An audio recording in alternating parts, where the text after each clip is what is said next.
दस्तूर है, जो इस तरह धाम पे आया है सबको जाना है। कुछ लोग बड़ा घमंड में रहलन, हर एक बात पे हर एक चीज पे तेवर दिखाइए, लेकिन ये ना पता है कि एक दिन चल जाए कि हुई दुनिया छोड़ जाए कि हुई। ईश्वर ने बना करके भेजा है इस तरह धाम पे, तो सबसे प्रेम रखो। दुनिया में प्रेम ही सबसे बड़ा ऐसा हथियार है कि बड़े से बड़े योद्धाओं को हरा सकता है, बड़े से बड़े बाहुबलियों को हरा सकता है। प्रेम जगत में सबसे बड़ा आला है। तो कहना है कि एक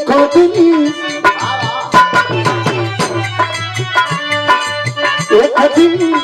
जाना पड़ी है सबके चौरिया रे सवरिया,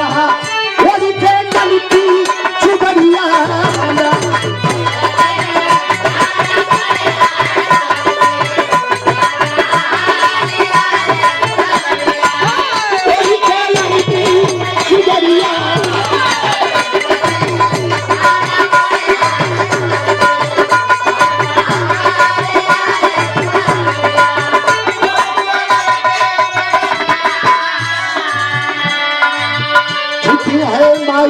बापवा भाई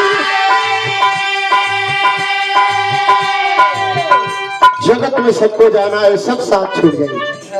बड़ी मित्रता रही, वर्षों वर्षों का बचपन की मित्रता रही, लेकिन एक दिन छूट जाएगी। सब बात करना, माई बाबू घर द्वार सब कुछ तेज छोड़ के जाए के हो। देखो बड़ी विडंबना पाए समाज का, करोड़ों रुपया का बंगला गाड़ी घोड़ा डनलप का VIP गड्ढा लगल रही, जहिया मर जाइए पूरा बनावल संपत्ति नहीं के रही, अजय मर जाइए भैया वही गड्ढा पर से नीचे लोग सुता दे। अरे कम से कम आखिरी सांस में आखिरी समय में तो वहीं पर रह के चाहिए, लेकिन लोग बड़ा ये समाज का विडंबना है, तुरंत दरिहन आए एक मुट्ठी पोरा फेंक के जमीन पर सुता दी है। छुट्टिया माई बापवा भाई केहू सधवा नाही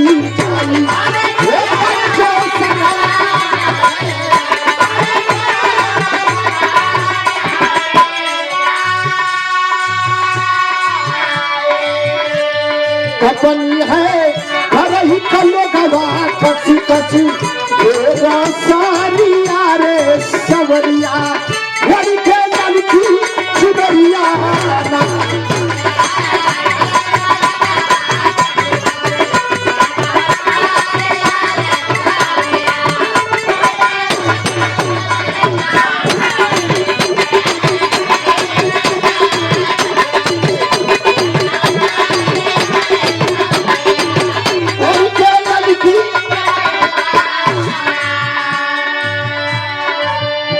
और जे दिन सदगुरु स्वामी जी का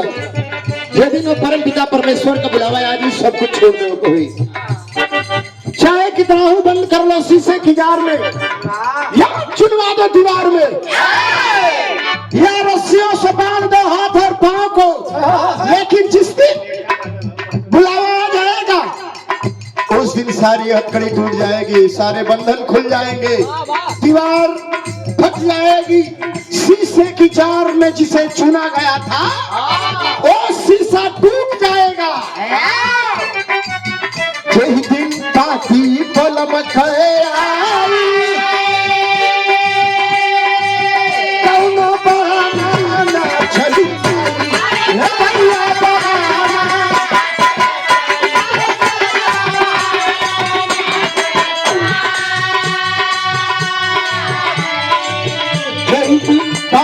बलम कयारी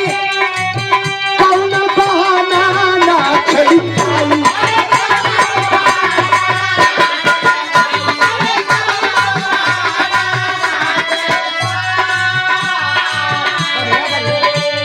पत्नी है तो वही दिली जज साहब झीली है, और खबरिया रे सबरिया और के ललकी चुबरिया।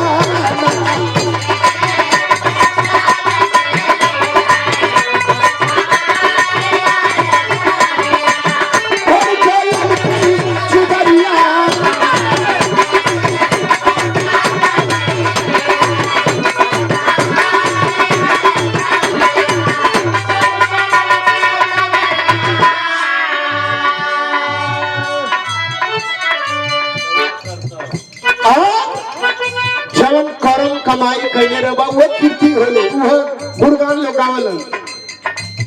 कर बात कर तब जवन कमाई वो सधवा तोहरे जाई ए पंचो सधवा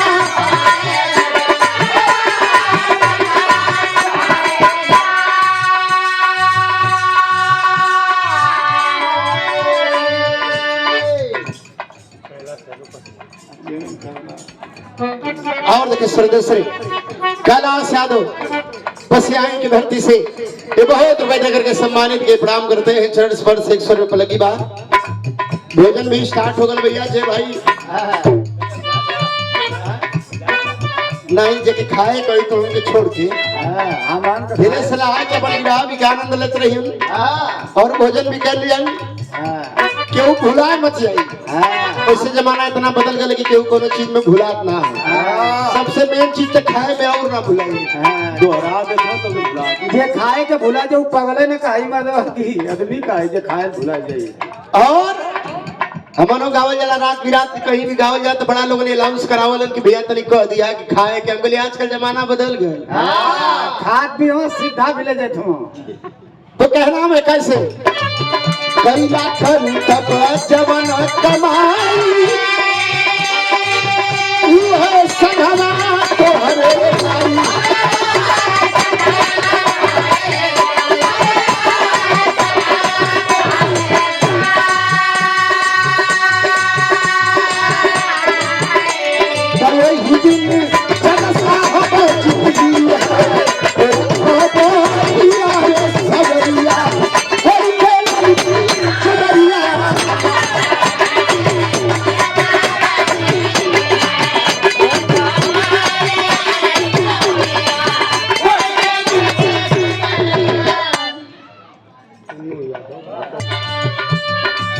जवन करतब कमाई कैले रहा गुलशन भाई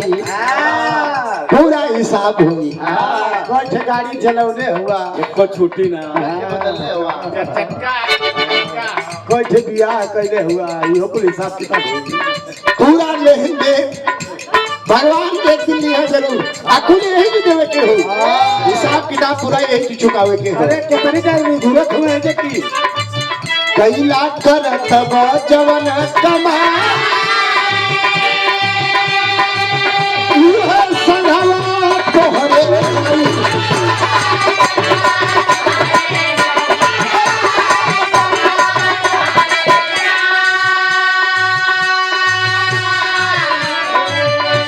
बड़ी दुनी जग साहब जी है तो रखो बोरिया रे सवरिया और के लड़की सुबरिया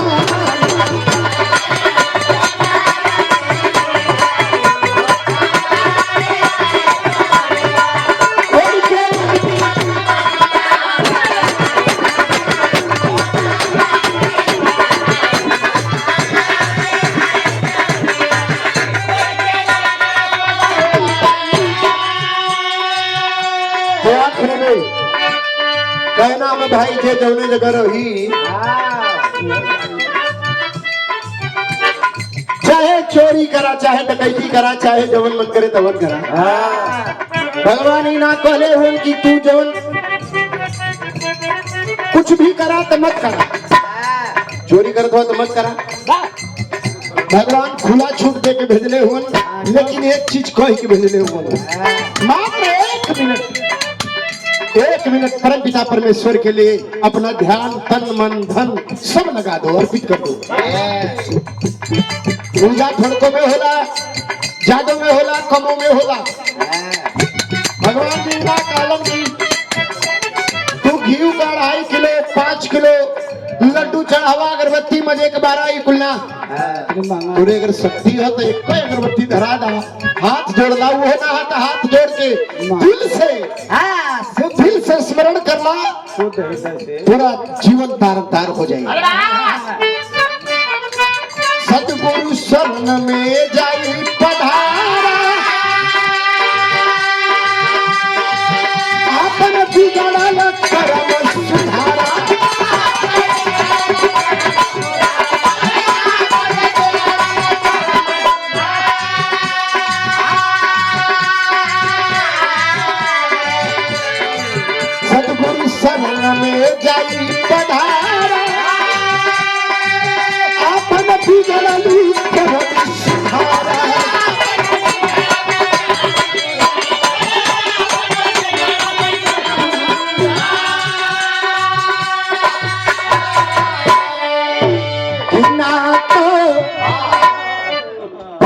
फंसई बा जब भाव में पड़ी। भाव में पढ़ना, भाव में अड़सी। कि ना तो भाव में पड़ी नेवरिया, कि ना तो फंसई बा जब भाव में पड़ी नेवरिया।